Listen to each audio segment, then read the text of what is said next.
మొదట స్టార్టింగ్లో విన్నాను, నాకు టైం అయిపోయిందని ఆపేసాను అనుకోండి. అంటే ఇప్పుడు వీడిని ఎవడు తయారు చేస్తే అలా తయారయ్యాడు? క్రైస్తవుడు ఓర్చుకుంటాడు. ఆయన ఎవరు మాట్లాడుతుంటే అవి ఇంటర్వ్యూలో టీవీ సోషల్ మీడియా వాళ్ళు పట్టుకొని అది ఇది అని చెప్పి దశభాగం అని చెప్పి ఇంకోటి చెప్పి ఏదో ఒక రకంగా అడ్డదినమైన ప్రశ్నలు వేసి మనకే తప్పు అని చెప్పించడానికి వాడు చేసే ప్రయత్నాలు చేస్తున్నారు ఆ మీడియా వాళ్ళు, సోషల్ మీడియా వాళ్ళు. బైబిల్ని ఎవడు తప్పు చెప్పి మనిషి తప్పు మాట్లాడొచ్చేమో, బైబిల్ తప్పు కాదు కదా. బైబిల్ చదివినవాడు ఎవడు తప్పు, బైబిల్ తప్పు అని అన్నాడు, ఇప్పుడు కూడా అన్నాడు. జ్ఞాపకం చేసుకోండి. ఆ ప్రవీణ్తో మాట్లాడుతూ ఆ ఇంటర్వ్యూ చేస్తున్నవాడు అంటాడు, లోతు కుటుంబం గురించి చెప్పుకొచ్చాడు అనమాట. తండ్రి కూతుర్లతో వ్యభిచారం చేశాడు ఏంటి అన్నట్టు. అంటే వాళ్ళకి ఇంకేం దొరకపోతే అలాంటివి పట్టుకుంటారనమాట. ఈ బుద్ధి లేనివాడు కూడా డబ్బు కోసం అమ్ముడిపోయి అమ్మ బాబులు ఏమైపోయినా పర్లేదు అనుకుంటాడు. వాడు ఆత్మ ఎట్టిపోయినా పర్లేదు, వాడు మారు మనసు పొందితే అప్పుడు మరలా సాక్షి అవుతాడు. స్తోత్రం చెప్దాం, ప్రార్థన చేయండి ప్రియులారా. అందుకే ఇక్కడ మనకి ఏమర్థం అవుతుంది అంటే, మనకు బోధ కలుగు నిమిత్తము, పైనుంచి 4వ వచనం మళ్ళీ చదువుతున్నాం చూడండి. ఏలయనగా ఓర్పు వలనను లేఖనము వలని ఆదరణ వలనను, అంటే లేఖనముల వలన మనకు ఆదరణ కలుగుతుంది. పాత నిబంధన వద్దండి అంటారు కొందరు. పాత నిబంధన వద్దంటే మరి ఆదరణ ఎలా వస్తుంది కదా? ఆదరణ ఇచ్చేది దేవుని వాక్యం కదా. పాత నిబంధన వద్దంటే మరి బైబిల్ అంతా పట్టుకోకూడదు. అప్పుడు మనకు నిరీక్షణ కలుగుటకై, మనకేంటి నిరీక్షణ కలగడానికి పూర్వమందు వ్రాయబడినవన్నీ మనకు బోధ కలుగు నిమిత్తము వ్రాయబడి ఉన్నాయి. ఇక చివరి వచనాలు మనం ధ్యానం చేసుకున్నప్పుడు, మీరేకభావము గలవారై, ఇక్కడ 3వ విషయం మనలో ఏముండాలంటే ఏకభావం గలవారమై ఏకగ్రీవముగా మన ప్రభువైన యేసు క్రీస్తు తండ్రియగు దేవుని మహిమ పరుచు నిమిత్తము. రెండవది, క్రీస్తు యేసు చిత్త ప్రకారము ఒకనితోనొకడు మనస్సు కలిసిన వారై యుండునట్లు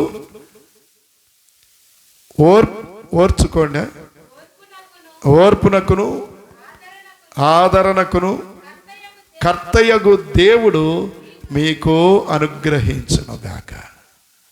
అర్థమైందా? అంటే మనకి ఏమర్థం అవుతుంది? మీరు ఏకభావము గలవారై ఏకగ్రీవముగా మన ప్రభువైన యేసు క్రీస్తు తండ్రియగు దేవుని మహిమపరచు నిమిత్తము. అంటే మనం దేవుని మహిమపరచాలి. అంటే ఏకగ్రీవముగా ఏక మనసుతో ఏకీభవించి, ఏక మనసు సహోదరులు ఐక్యత కలిగి నివసించుట ఎంత బలము, ఎంత మేలు, ఎంత మనోహరము అని ఎంత ఈజీగా మనం చెప్పుకుంటాం. 33వ కీర్తన కదా, ప్రభునందు ప్రియుల 133వ కీర్తన. మరి అవునండి అన్నారు. స్తోత్రం చెప్పండి. అయితే ఇక్కడ ఇది ఏక మనసు, ఏకాత్మ, ఏకభావం ఎక్కడి నుంచి వస్తాయి? ప్రభునందు ప్రియులారా, గలతీలకు పౌలు రాసినటువంటి పత్రికలో, గలతీరా చూడండి 4:1.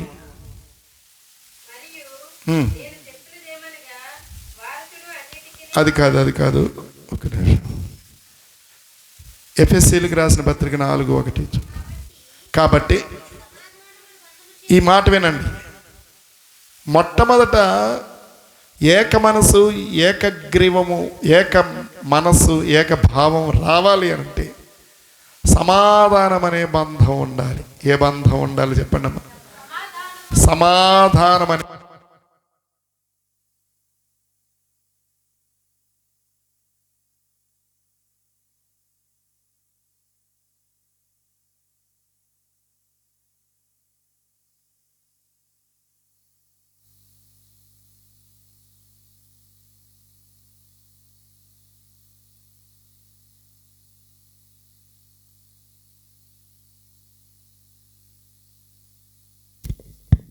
మనసు ఏకాత్మ రావాలంటే సమాధానం అనే బంధం ఉండాలి ప్రభునందు ప్రియులారా.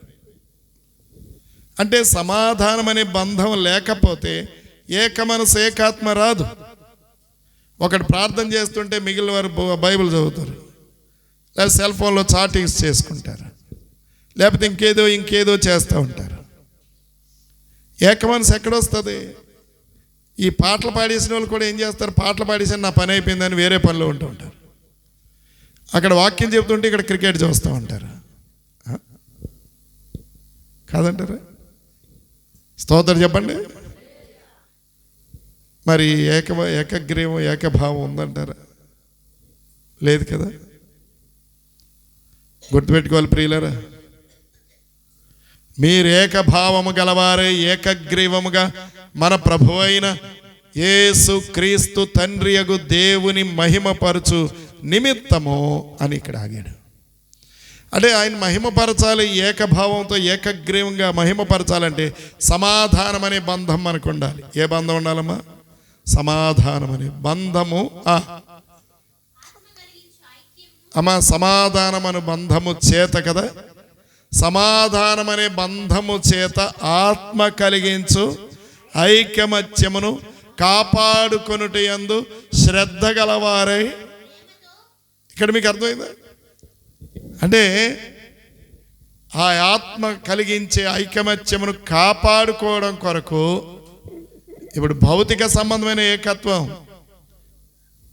మనము ఎక్కువగా కోరుకుంటున్నాం భూ సంబంధంగా, కానీ ఆత్మ కలిగించే ఐకమత్యం దాన్ని మనం కాపాడుకునే స్థితిలో ఉండాలి. ప్రభువారు ప్రత్యేకంగా జ్ఞాపకం చేసుకున్నారు అనే సంగతిని మీకు ఈరోజు నేను జ్ఞాపకం చేస్తున్నాను. ప్రభునందు ప్రియులారా, యేసయ్య తన కృప మనకు అనుగ్రహించాడు. ఆయన యొక్క దయా సంకల్పం చొప్పున మనలను ప్రేమించి ఆయన కృప చొప్పున దర్శించాడు. కనుక మనం అందరం కూడా గుర్తుపెట్టుకోవాల్సింది, ఆత్మ కలిగించు ఐకమత్యమును కాపాడుకొనుట యందు శ్రద్ధ గలవారమై ఉండి ప్రేమతో ఒకరినొకరు సహించుకుంటూ ఏ విధంగా పిలువబడ్డారో ఆ పిలుపుకు తగినట్లుగా దీర్ఘశాంతముతో కూడిన సంపూర్ణ వినయముతోనూ సాత్వికముతోనూ నడుచుకోవాలని ప్రభువును బట్టి ఖైదీనైనా నేను ఏం చేస్తున్నాను? మిమ్మును బ్రతిమలాడుతున్నాను అంటున్నాడు. ఇక్కడ మన ప్రభు అయిన యేసు క్రీస్తు తండ్రియగు దేవుని మహిమపరుచు నిమిత్తము క్రీస్తు యేసు చిత్త ప్రకారము ఒకనితోనొకడు మనస్సు కలిసిన వారై యొండునట్లు ఓర్పుకును ఆదరణకును కర్తయ్యగు దేవుడు మీకు అనుగ్రహించునుగాక. ప్రభునందు ప్రియులారా, ఇది మనమందరం కూడా గుర్తుపెట్టుకోవాల్సిన చాలా ప్రాముఖ్యమైన విషయం. అందుకని ప్రభువారు ఇన్ని విషయాలు మాట్లాడినప్పుడు మనము చేయవలసింది ఏంటంటే, ఒకటి, బలవంతులమైన మనము బలహీనుల యొక్క దౌర్బల్యములను మన దౌర్బల్యములుగా మనం భరించేవారిగా ఉండాలి. రెండవది, పొరుగువారి యొక్క క్షేమాభివృద్ధిని కోరుకోవాలి. మూడవది ఏం చెప్పుకున్నామా అమ్మా? లేఖనములు నెరవేరునట్లు ఓర్పు కలిగి ఉండాలి. నాలుగవదిగా మనం చూసినప్పుడు ప్రభునందు ప్రియులారా అమ్మా, ఏకభావము గలవారై ఏకగ్రీవముగా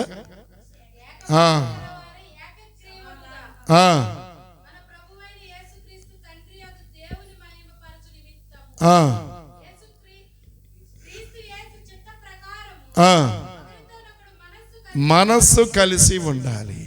ఒకరితోనొకరు మనస్సు కలిసి ఉండాలి. ప్రభునందు ప్రియులారా, మనసు కలిసిన వారై ఉండునట్లు ఓర్పునకును ఆదరణకును కర్తయ్యగు దేవుడు మీకు అనుగ్రహించునుగాక అని పౌలు గారు దీవిస్తున్నట్లు మనం చూస్తాం. కాబట్టి ఈ రోజున నిన్ను నువ్వు సంతోషపరచుకోవాలి అని అంటే ఇతరుల సంతోషాన్ని, ఇతరుల క్షేమాభివృద్ధిని కోరుకోవాలి. ప్రభు నీ నుండి కోరేది అదే. ఈరోజు క్రైస్తవ సహవాసంలో కొనసాగుతున్నప్పుడు నీ విశ్వాస పరిమాణం ఏ రకంగా కొనసాగుతుందో చూసుకోండి. దేవుడు తన పరిశుద్ధ వాక్యాన్ని మన వినికిడిలో దీవించును గాక. ప్రభునందు ప్రియులారా, మనమందరం కూడా లేచి నిలబడదాం, ప్రార్థన చేసుకుందాం, ఒక్కసారి పరీక్షించుకుందాం. ప్రభువారు ఇంతసేపు నీతో మాట్లాడినప్పుడు ఆ మాటల యందు నీ శ్రద్ధ కలిగి ఉన్నావా? ఆయన చిత్తమును నెరవేర్చుటకు ఇష్టపడుతున్నావా? లేక నీ ఉద్దేశాలు నెరవేర్చుకోవడానికి ఇష్టపడుతున్నావు? వాక్యంగానే వినేసి వదిలేస్తున్నావు? ప్రభు ప్రత్యేకంగా నీతో మాట్లాడి ఉన్నాడు.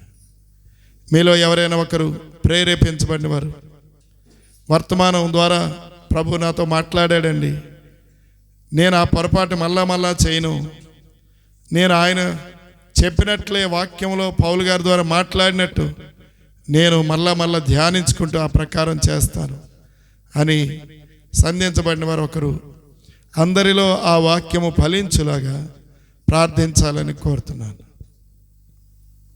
ఎవరు ప్రార్థన చేస్తున్నారు వాక్య ఫలింపు కొరకు? నాతో ప్రభు మాట్లాడాడు, నేను నా పొరపాట్లు సరి చేసుకుంటున్నాను అన్నవారు, అలాంటి వారు ఎవరైనా వాక్య ప్రార్థన చేసిన వారైనా చేయని వారైనా సరే ముందుకు వచ్చి ప్రార్థన చేయండి. త్వరగా ముందుకు రండి. ప్రభువు ప్రేరేపిస్తున్నప్పుడు ఎవరి గురించి ఆలోచించవలసిన అవసరం లేదు. నువ్వు ఉపవాసం ఉన్నావా లేవనేది కాదు, ముందు ఆయన చిత్తానికి తల ఒగ్గావా లేదా ఇక్కడ కూర్చోనక. ప్రభు నిన్ను ప్రత్యేకంగా దర్శించాడు.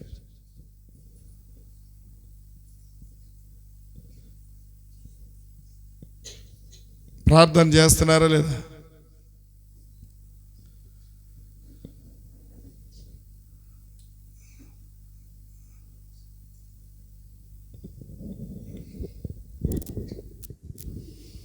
ప్రార్థన చేసుకుందాం. మహాపరిశుద్ధుడైన తండ్రి, కృపగల దేవానికి వందనాలు, స్తుతులు, స్తోత్రం తండ్రి.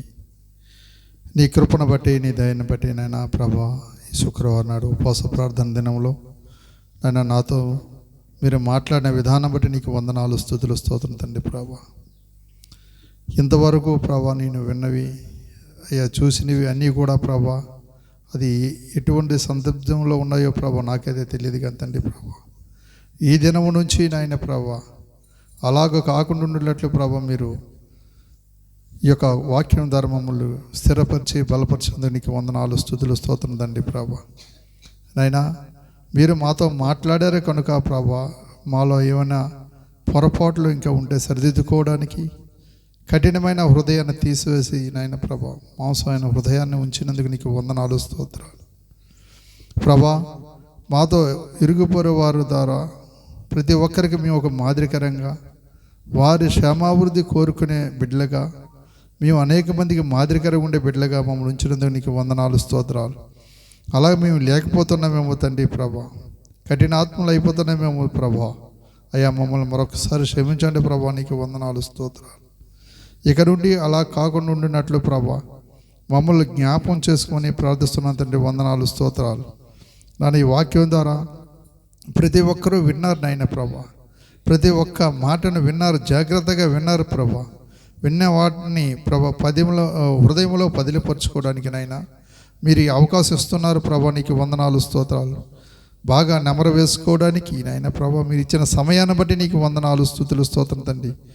గొప్ప దేవుడువు, నిజమైన దేవుడువు, సర్వాధికారమైన దేవుడు నీవే కనుక నాయన ప్రభా, నేను అపోస్తులైన పౌలుగా రాసిన విధంగా నాయన ప్రభా ప్రతి ఒక్కరము ఏకగ్రీవం ఉండి ఏక మనసు కలవారై ఉండి నాయన ప్రభా ఆ విధంగా మేము ప్రార్థించినప్పుడు నాయన ప్రభా ఎటువంటి సమస్య అయినా నాయన పారదోలొచ్చని చెప్పి అంటున్నా తండ్రి ప్రభా, అటువంటి మనస్సులో మాకు దయచేయమని ప్రార్థిస్తున్నా తండ్రి, వందనాలు, స్తోత్రాలు. ఉన్నవాడని గొప్పవాడని లేనివాడని కాకుండా ప్రభా ప్రతి ఒక్కరము సమానమని నువ్వు చూస్తున్నావు తండ్రి ప్రభా. ప్రతి ఒక్కరు మనస్సును ప్రభుని చూసిన దేవుడు తండ్రి ప్రభా. నాయనా ప్రతి ఒక్కరిని మీరు ఏర్పాటు చేసుకున్నారు ప్రభా, నీ ఆత్మతో నింపారు ప్రభా, నీ ఆత్మ అభిషేకం మాపై ఉంచినందుకు నీకు వందనాలు, స్తోత్రాలు. దయగల దేవా నీకే వేలాది వందనాలు స్తోత్రాలు తండ్రి ప్రభు. నన్ను దైవసేవకుల నోటిని బోరగా వాడుకొని ప్రభు మీరు మాతో మాట్లాడించినందుకు నీకు వందనాలు స్తుతులు స్తోత్రం తండ్రి. నీ కృపా కనికరమ తోడుగుంచి మమ్మల్ని ఆదరించి ఓదార్చి బలపరిచి స్థిరపరిచి నీ ఆత్మ అభిషేకం అర్పించినందుకు ఆయన నీకు నేను కృతజ్ఞతాస్తుతులు చెల్లించుకుంటూ ఈ యొక్క ప్రార్థన మీ పాదాలు చెంత పెడుతున్నా తండ్రి ప్రభు. నా ప్రభువును నా రక్షకుడును నీ ప్రియ కుమారుడైన యేసుక్రీస్తు వారి అతి పరిశుద్ధ నామములో ప్రార్థించి మిక్కిలి వినతి అడుగుచున్నాము తండ్రి. ఆమేన్, ఆమేన్, ఆమేన్. ప్రభువా మా దేవా నీకే కృతజ్ఞత స్తుతులు చెల్లిస్తున్నాము నాయన. ప్రియులందరూ కూడా నీ సన్నిధికి వచ్చి విజ్ఞాపనములు చేసి నీ వాక్యాన్ని స్వీకరించి తిరిగి వెళుతున్నారు. నీ కృపాక్షేమాలు వారు వెంట పంపించండి. అనేకులకు దీవెనకరమైన నీ సాక్షులుగా ప్రియులను చేసుకోండి ప్రభా. సంపూర్ణ సంతోషంతో మీరు నింపి ఆ విధంగా నడిపిస్తున్న విధానం బట్టి నీకు నేను కృతజ్ఞతా స్తుతులు చెల్లిస్తున్నాను. నీ ఆశీర్వాదం ఉంచండి, నీ దయ చొప్పున జ్ఞాపకం చేసుకోండి. అలాగే వర్ధిల్లి నిన్ను మహింపరిచే సజీవ సాక్షులు ఉంచు ప్రభా. ఈ 3వ శుక్రవారం నాడు నాయన ఎంతమంది అయితే వచ్చారు పేరు పేరున దీవించి ఆరోగ్యాలు అనుగ్రహించి ఆశీర్వాదాలు ఇచ్చి ఆదివారం ఆరాధన కొరకు సిద్ధపరచు. మీరే మహిమ ఘనత ప్రభావాలు పొందండి. ఆయా పోటీ పరీక్షలు రాస్తున్న ప్రియులకు నీ కృపా దీవి నుంచి కాపాడి నడిపించు ప్రభా. నిరుద్యోగులకు ఉద్యోగాలు ఇచ్చి ఆదుకోండి. అవివాహితులకు వివాహాలు జరుగును గాక.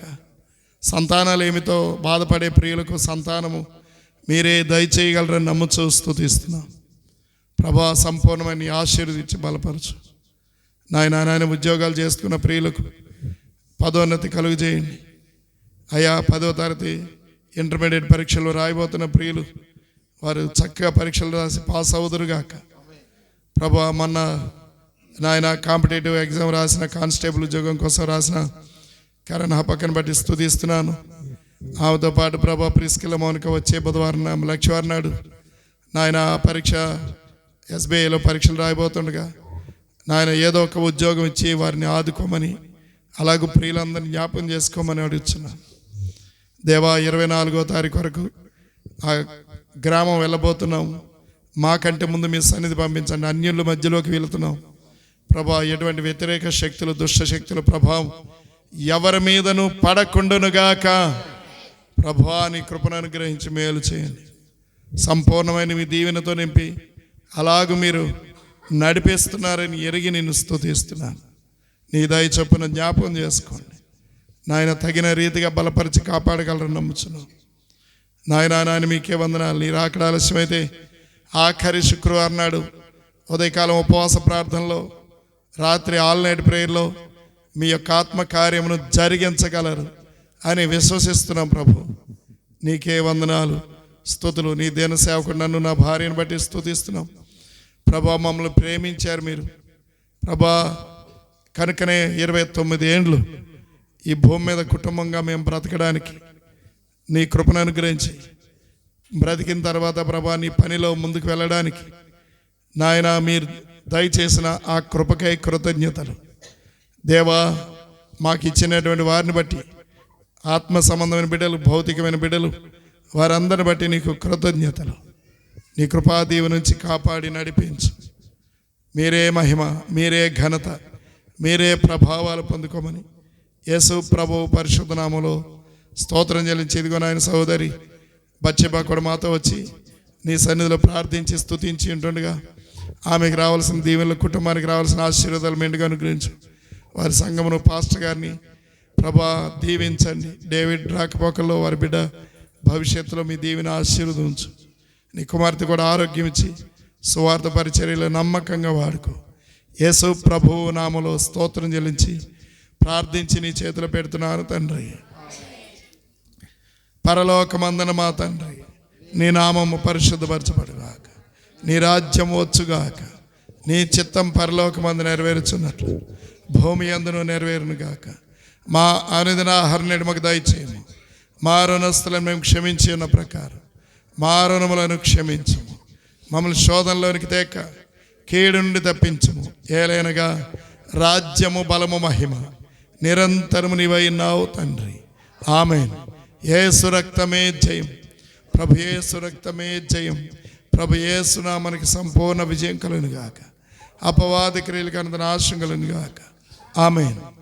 తొట్రెళ్లకుండా మిమ్మను కాపాడుటకును ఆయన మహిమ ఎదుట నిందారహితులుగా నిర్దోషులుగా నిలబెట్టుటకు పరమ తండ్రి అయిన దేవుని ప్రేమ, ప్రభువు రక్షకుడైన క్రీస్తు యేసు కృప, ఆదరణకర్త అయిన పరిశుద్ధాత్మ యొక్క అన్యోన్య సహవాసము సన్నిధి సదా ప్రియులారా చేరువచ్చిన మీ అందరికీ, సర్వలోకంలో ఉన్న పరిశుద్ధులందరికీ ప్రభు వచ్చు పర్యంతము తోడైండి నడిపించుగాక. షాలోమ్. అమ్మా అందరూ ఉండండి. అందరికీ భోజనాలు ఏర్పాటు చేయబడ్డాయి. భోజనాలు ప్యాకెట్లు ఇస్తాం. దయచేసి ఎవరు వెళ్ళొద్దు, అందరూ ఉండాలని కోరుదాం.